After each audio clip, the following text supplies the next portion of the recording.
Assalamualaikum warahmatullahi wabarakatuh. Halo teman-teman dimanapun Anda berada. Saya Faskia dan selamat datang di Ruang Tengah persembahan dari cariustad.id. Sebuah platform yang menghadirkan ustadz maupun ustazah yang ramah dan kompeten untuk berbagai kegiatan keagamaan. Dimulai dari belajar Islam untuk anak hingga dewasa, khotbah Jumat, bimbingan mu'alaf sampai dengan kajian di kantor. Sejalan dengan semangat wasatiyah yang berada di tengah, cariustad.id senantiasa mengajak kita semua untuk berpikir kritis terhadap berbagai topik dari berbagai macam sumber. Maka hari ini teman-teman di ruang tengah ini kita akan membahas topik-topik tersebut bukan hanya dari sudut pandang keagamaan saja bersama dengan ustadz maupun ustazah yang kompeten pastinya, tapi juga bersama dengan para pakar yang sangat ahli di bidangnya masing-masing. Nah, teman-teman, hari ini kita akan membahas satu topik bahasan yang sering kali teman-teman semua tanyakan pada fitur Tanya Ustadz di platform cariustad.id, yaitu mengenai pahala hijau sedekah lewat tanaman. Dan untuk mengupas tuntas topik kita hari ini, kita sudah kehadiran dua narasumber yang siap untuk membagikan ilmunya kepada teman-teman semuanya. Narasumber kita yang pertama yaitu ada Ustadz di Cari Ustadz dan dosen Usuluddin di Institut Darul Quran, Ustadz Muhammad Asgar Muzaki LCMAG. Assalamualaikum warahmatullahi wabarakatuh, Ustadz Asgar. Waalaikumsalam warahmatullahi wabarakatuh. Sehat Ustadz? 86. 86, selalu siap 86 ya. Puasa lancar insya Allah ya Ustadz. Alhamdulillah. Mudah-mudahan semangat 86 Ustadz tertular untuk teman-teman semua yang menonton dimanapun mereka berada ya. Oke, dan narasumber kita lainnya yaitu ada Mbak Rahma Sufiana. Mbak Rahma ini adalah seorang project leader dari Ummah for Earth. Nah, teman-teman, Ummah for Earth ini adalah sebuah inisiatif gerakan dengan tujuan memberdayakan umat muslim yang menghadapi krisis iklim. Kita sapa dulu. Assalamualaikum warahmatullahi wabarakatuh, Mbak Rahma. Waalaikumsalam. Semangat selalu, Harus. suaranya selalu meneduhkan dan mudah-mudahan meneduhkan juga ya hati-hati dan juga jiwa-jiwa yang gelisah di luaran sana sedang menunggu beduk maghrib begitu ya. Menemani teman-teman semuanya untuk menantikan beduk maghrib dan juga waktu buka puasa. Mungkin teman-teman di sana juga ada yang lagi di perjalanan mencari takjil gitu ya. Kita akan membahas satu topik bahasan mengenai pahala hijau sedekah lewat tanaman. Yang kita semua ketahui, zaman sekarang ini banyak sekali orang-orang yang akhirnya beralih. Mereka tinggal di kota-kota besar, tapi mereka mencari hunian yang hijau. Hunian yang ramah untuk ditanam apa gitu ya. Dan orang-orang pun sekarang kalau seandainya membeli tanah, mereka prefer beli tanah yang luas dan ada space untuk menanam tanaman apapun gitu. Intinya yang bisa betul-betul menyejukkan, tanaman itu kan menyejukkan ya karena dia, bisa menyerap karbon dan juga bikin udara itu jauh lebih bersih begitu. Nah, kita semua pastinya mau tahu Ustadz Asgar, ada nggak sih sebetulnya dalil Al-Quran yang menunjukkan bahwa menanam pohon itu bisa menjadi sedekah jariah dan gimana caranya supaya tindakan menanam pohon ini dan juga tanaman lainnya pastinya ya, itu bisa menimbulkan dampak terhadap kita mendapat pahala yang berkepanjangan. Seperti apa Ustaz? Nah, ada satu hadis yang biasanya memang sering dikutip ya untuk membahas sedekah jariyah. Kata Rasulullah SAW, "Idza mata ibnu adama inqata'a amaluhu illa min thalathin, shadaqatin jariyatin aw ilmin yuntafa'u bihi aw waladin sholihin yad'u lah." Tapi ya, karena memang hadis ini biasanya dibaca ketika ada orang yang meninggal, ketika tahlilan biasanya, akhirnya sapu jagat dari hadis ini tuh ketutup kayak buat apa namanya, suasana-suasana meninggal aja gitu. Iya. Sedekah berarti sedekahnya, si sohibul sedekahnya berarti sedekah almarhum ke masjid. Anaknya tuh berarti anak yang ngedoain dia, dengan, doa-doa khusus buat bapaknya gitu. Ilmu khusus buat ilmu-ilmu agama. Karena memang dibacakannya dalam forum-forum seperti tahlilan gitu. Iya.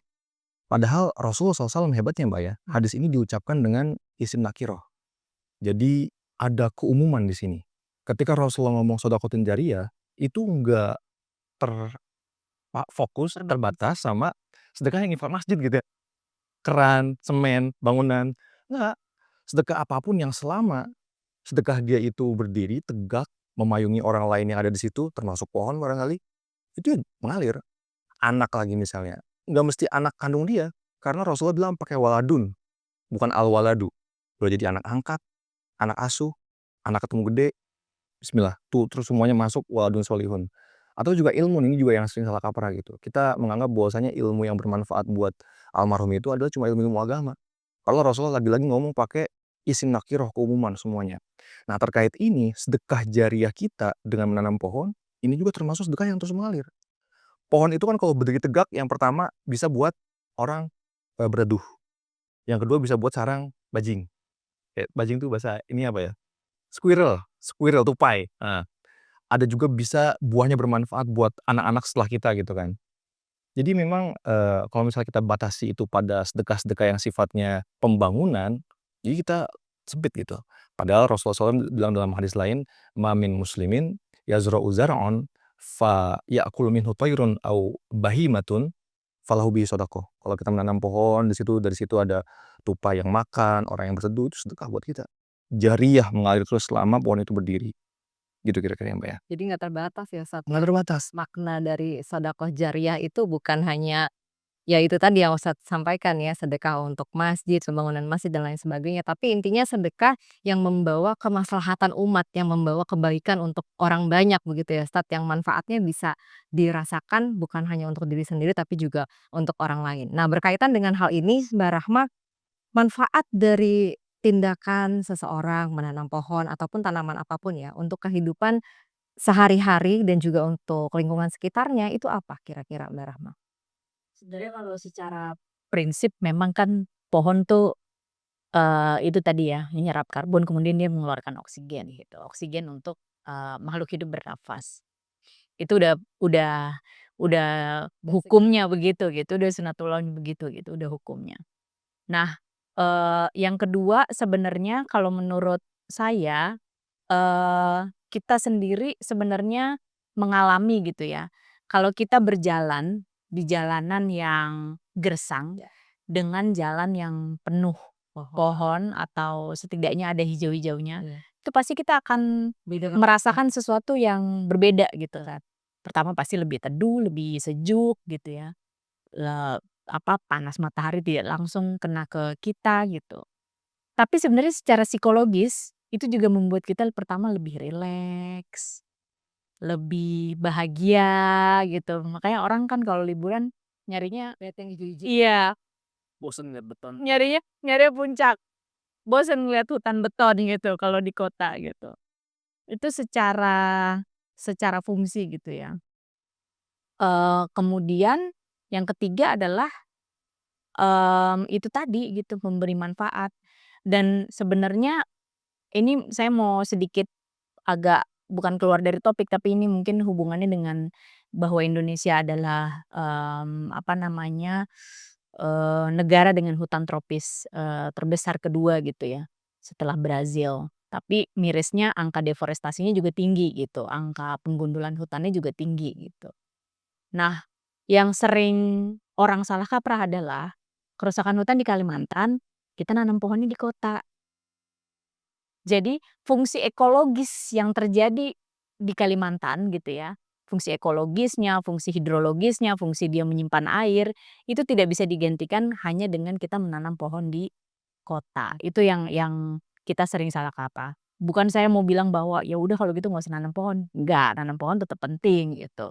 Menjaga alam sekitar dengan menanam yang hijau-hijau itu juga penting gitu. Tapi saya mau bilang di sini bahwa setelah menanam pohon, jangan lupa dirawat juga. Kadang-kadang udah ditanam, udah gitu. Jadi sekedar kayak 1.000 juta bibit ditanam gitu, sekedar seremoni, jangan lupa juga dirawat gitu loh maksudnya. Karena yang kemudian akhirnya memberi kebermanfaatan untuk makhluk yang lain kan justru karena dia tumbuh gitu, karena dirawat gitu. Iya, jadi jangan sampai salah kaprah begitu ya Mbak ya gitu. Ya itu tadi kalau seandainya ada kebakaran hutannya di mana, ya anjuran pastinya akan selalu ada ya Mbak ya untuk penghijauan kawasan rumah kita sendiri gitu. Tapi untuk kawasan-kawasan yang memang harus dijadikan prioritas, harusnya itu menjadi perhatian kita semua begitu ya, Mbak, ya. Nah, terkait dengan penghijauan, menghijaukan, tindakan menghijaukan tadi yang sebagaimana dikatakan oleh Mbak Rahma bahwa banyak sekali sebetulnya kan gerakan-gerakan penanaman seremonial, bibit, pohon di mana gitu, 1.000 dan lain sebagainya gitu. Dari sudut pandang dan juga kacamata Islam sendiri Ustadz, hikmahnya dari tindakan ini itu apa sih Ustadz untuk kemaslahatan kita bersama? Kalau pakai sudut pandang Islam mungkin gravitasinya berat, Mbak, ya. Karena jawaban saya ini dari quote film aja. Ada film, judulnya Kingsman. Musuhnya tuh antagonisnya namanya Valentine. Dia jenius luar biasa, Mbak. Dia melakukan riset macam-macam, dia nyampe ke kesimpulan bahwasanya dengan tren manusia abad 21 ini, manusia memproduksi 3 juta ton sampah per hari, itu bumi nggak bakal bertahan. Mmm. Outcome-nya cuma 2. Yang pertama, manusia bakal ditumpah sama bumi karena jadi virus sama bakteri buat mereka. Yang kedua, manusia sama bumi tumpas bersama. Nggak ada opsi ketiga manusia yang bertahan, kemudian buminya yang nggak ada gitu, nggak ada. Makanya hikmahnya apa? Sesimpel karena kita nggak bisa hidup tanpa semesta ini gitu lah. Iya betul. Kita nggak bisa eksis tanpa bumi, tanpa alam. Makanya kata Rasulullah SAW dalam sebuah hadis, yang juga powerful banget hadisnya kata Rasulullah, "In qomatis sa'ah, wa fiyya di ahadikum fasilah falyagrisha." Rasulullah bilang kalau itu terjadi kiamat, bukan H- sebulan, bukan H- seminggu, tapi H1 terjadi kiamat, kita masih ada bibit kata Rasulullah, tanam. Se-powerful itu kampanye Rasulullah untuk kita terus menghijaukan bumi gitu loh. Karena memang manusia yang butuh.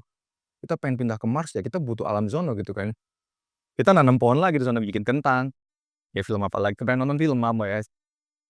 Nggak apa-apa Ustadz ya. Tapi intinya ya seperti itu ya, sebegitu sebegitu kuatnya anjuran Islam terhadap, eee, menanam dan juga menghijaukan bumi karena penghijauan di bumi ini kan berkaitan erat dengan kehidupan manusia gitu ya, penghidupan banyak orang gitu. Nah selanjutnya Mbak Rahma Ya. terakhir, ini kalau seandainya kita bicara soal penghijauan begitu ya, selain pohon ada nggak tanaman lain yang bisa menyerap dan juga efektif menyerap karbon dan mengeluarkan oksigen sebanyak pohon mungkin, dan langkah-langkah kecil apa yang bisa kita lakukan untuk melakukan penghijauan untuk bumi kita tentunya kan dari lingkup kecil dulu ya, Ya, bagaimana Mbak? betul. Kalau saya sederhana ya, tadi kalau jenis-jenis tanaman itu sebenarnya banyak, jenis-jenis tanaman hias, tanaman yang biasa ada di rumah gitu, yang memang dia secara fungsi dia memang menyerap polutan atau apa, partikel-partikel polusi gitu.